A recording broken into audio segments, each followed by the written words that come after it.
You dirty rat. You son of a bitch. Sitting in your disgusting pigsty of a room. I don't even need to be there to know you smell like a wet dog right now. You fat cow. Clicking on this video just like every other sheep. But you think you're so smart, huh? You think you got it all up there, but you don't. You're a chicken. A widow skimmy cat. Yeah. You filthy animal.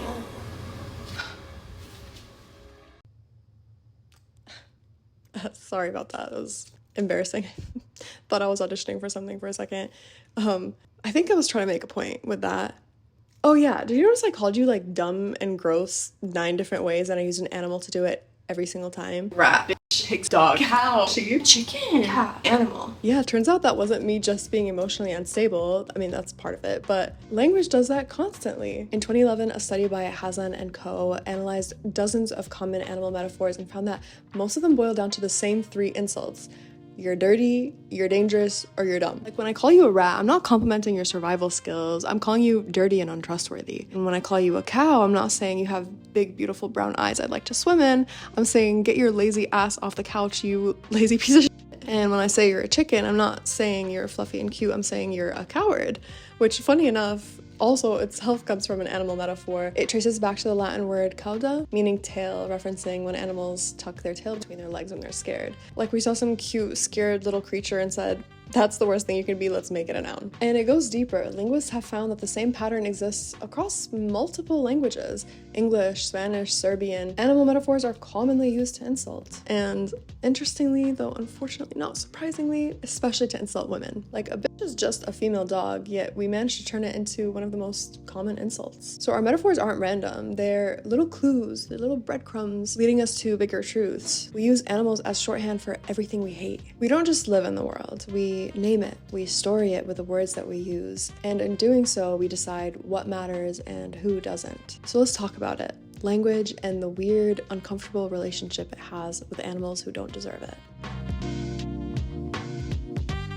Who would you say gets better PR? A dog or a pig? In 2023, a group of researchers ran a massive analysis on language, billions of words from books, movies, online conversations, that Twitter meltdown you had when someone called Florence and the Machine mom rock. They found that the more human a word feels, the more it's associated with care, value, moral worth. But the more animal a word feels, the more likely we are to talk about it like it's furniture. Forgettable. But then even among animals, there's a hierarchy. Dogs and cats are royalty, of course. That's not my pet, that's the son I birthed. Farm animals, that's dinner, or maybe something you vaguely remember petting on a school field trip once. And wild animals, pests, or background noise. It becomes even more obvious when you notice the pronouns that we use. Animals are almost always it.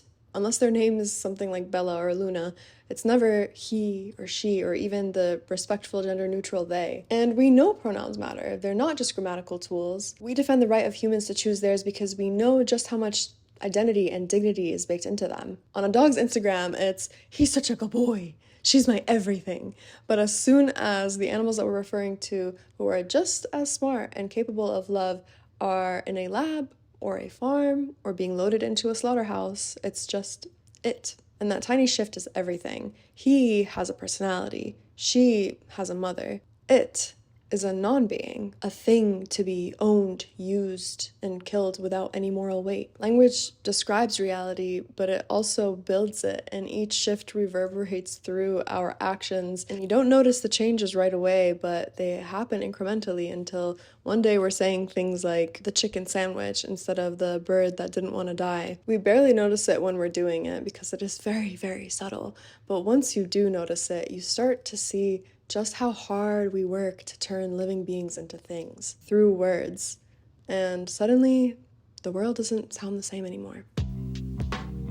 Names are so weirdly powerful that researchers have found that people are more likely to choose careers if it sounds like their name. Like there's a statistically unsettling number of dentists named Dennis and lawyers named Laura, and I'm pretty sure half of the Tylers I've met install tiles. I'm gonna talk about names for a second. I have so much to say about them. They're multi-layered. Significance has been a steady thread of fascination throughout my life. Psychologists have long recognized that names serve as fundamental anchors of personal identity. They not only shape how other people see us, but also how we see ourselves. Your name isn't just who you are, it nudges you slightly toward who you will become, which is why denying someone their name isn't just rude, it's violent. It's a tool of disconnection. Years ago, a Korean coworker lent me this book called When My Name Was Kyoko. It was about what life was like in Korea under the Japanese occupation in the early 20th century. During that time, Koreans weren't just stripped of their political freedom, but also their cultural identity. The Japanese regime took land and language. It started by forcing Koreans to change their names. Sunshi became Kyoko, Taeyul became Nobuo, and with each erased name, a piece of history vanished. When you erase a name, you erase a story. And when you erase someone's story, it makes it terrifyingly easy to erase the person altogether. In Braiding Sweetgrass, which we read for a book club and Patreon, link in the description if you'd like to join, Robin Kimmerer writes, "So much was scattered and left along with that trail of death. Graves of half of the people, language, knowledge, names. My great-grandmother Shanote, meaning wind blowing through, was named Charlotte.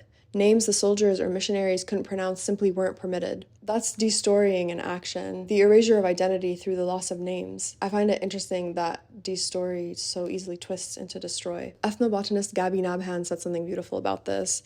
He said, "We can't meaningfully heal or restore anything without restoration, giving back the stories that we took away. So what names do we give to the animals that we eat? What story do we write for them? On farms, it's standard practice to never name the animals raised for slaughter. Farmers will say, don't name them, it makes it too hard to kill them. Because names imply character, implies emotion, quirks, favorite foods, inside jokes. Names transform objects into individuals, and that's dangerous for a system built entirely upon emotional distance. So instead, in everyday life, we say things like beef, poultry, pork. We tag animals with numbers. We erase their identity until they're just inventory, commodities. Colonization never takes just land.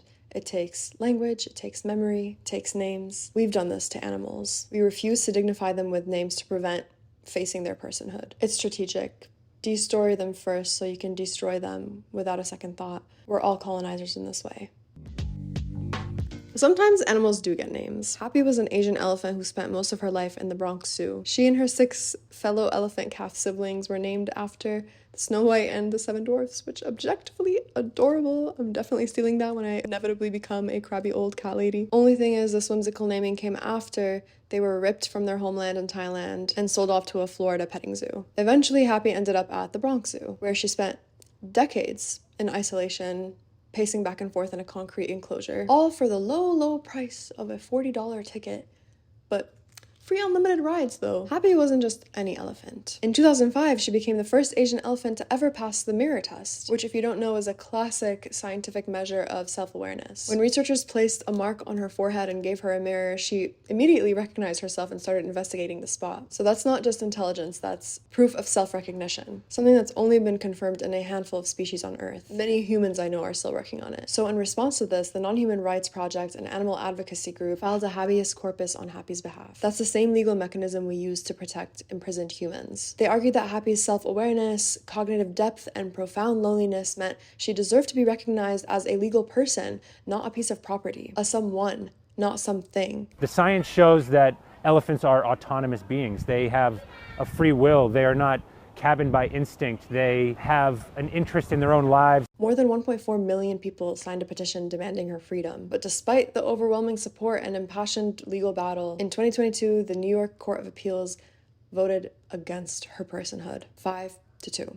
In the legal system, she will forever be an it. And this isn't unusual. Most legal systems around the world categorize animals as property, legally no different from a coffee table or a blender. They can be bought, sold, or destroyed at the owner's discretion without any real consequences because of the language that we use. Thankfully, there are cracks in the wall. In 2014, the Supreme Court of India made animal rights history by granting animals constitutional protection. 5 years later, the Punjab and Haryana High Court took things further, declaring the entire animal kingdom as legal persons. The court said humans should serve as loco parentis, which means we're guardians, not owners. By 2022, the Indian government was proposing even stricter amendments to their Prevention of Cruelty to Animals Act, including heavier fines or potential prison sentences for severe cruelty or killing of animals. Is it perfect? No. Enforcement is inconsistent. Cultural traditions clash with legal ideals, but it's a start, and one that most countries haven't even tried. Robin Kimmerer imagines a world built upon a different grammar,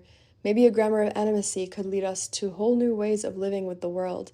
Other species as sovereign people, a world with a democracy of species, not a tyranny of one, with moral responsibility to water and wolves, and with a legal system that recognizes the standing of other species. Language has power, and doubly so in the legal system. So imagine a world where nature isn't just something to use, but someone to respect, where we no longer see animals as voiceless objects, but protected citizens of Earth. You can't solve this problem in the courts. This has got to be a cultural change. People who love their dogs and cats have to ask themselves, why is it that I treat some animals as members of my family and other animals I stick forks into? Just like we lend our voices to human children or disabled folk who also lack them, we can and should do the same for animals that desperately want to live. Good morning, Mike. Good morning, Jessica. Just circling back, have we resolved the airborne pest disruption over by Terminal C? Absolutely, wrapped that up this morning. Geese have been successfully culled, population managed, airspace fully optimized. Fantastic, Mike. Oh, and the deer population by the new housing development? All deliverables were fully addressed. Population was neutralized, sharpshooters exceeded efficiency benchmarks, really streamlined the biodiversity metrics out there. Perfect, Mike. I knew you could do it. Oh, and those pigs at Facility 5, how'd the containment protocol play out? We facilitated full occupant disposal.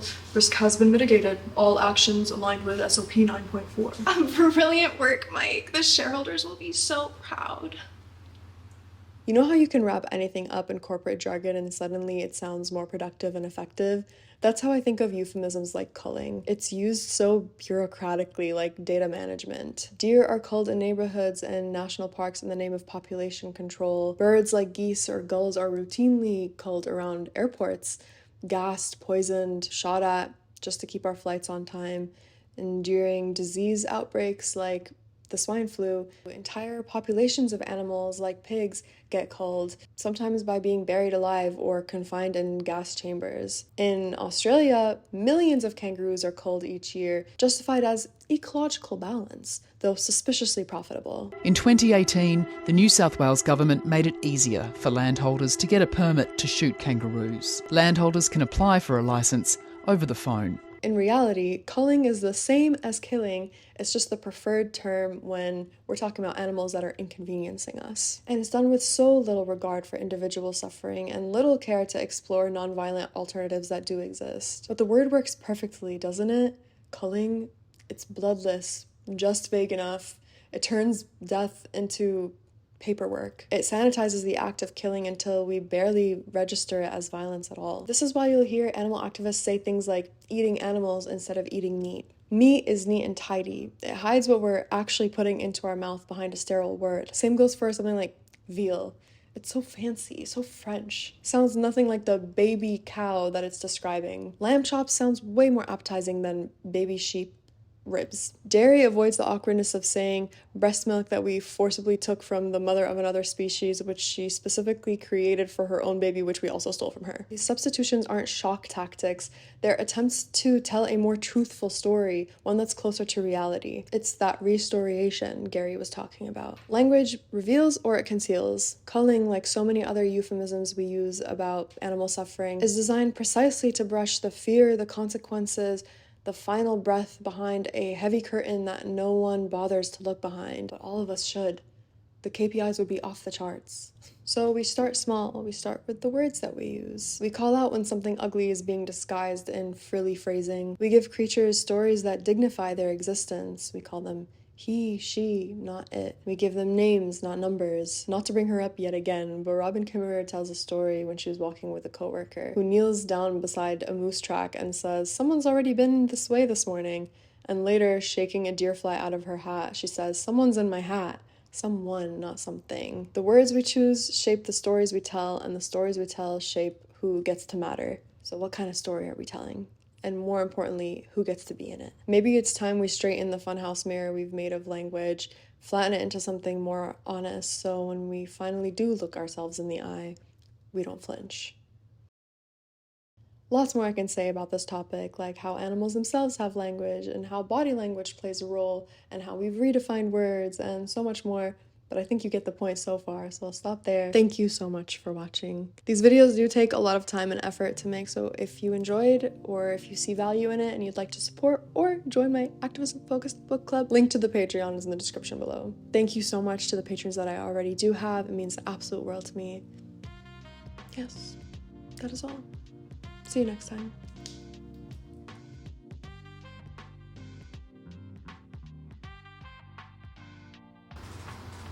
Are you gonna move or what? Are you gonna move or what? Are you gonna move or what? Okay.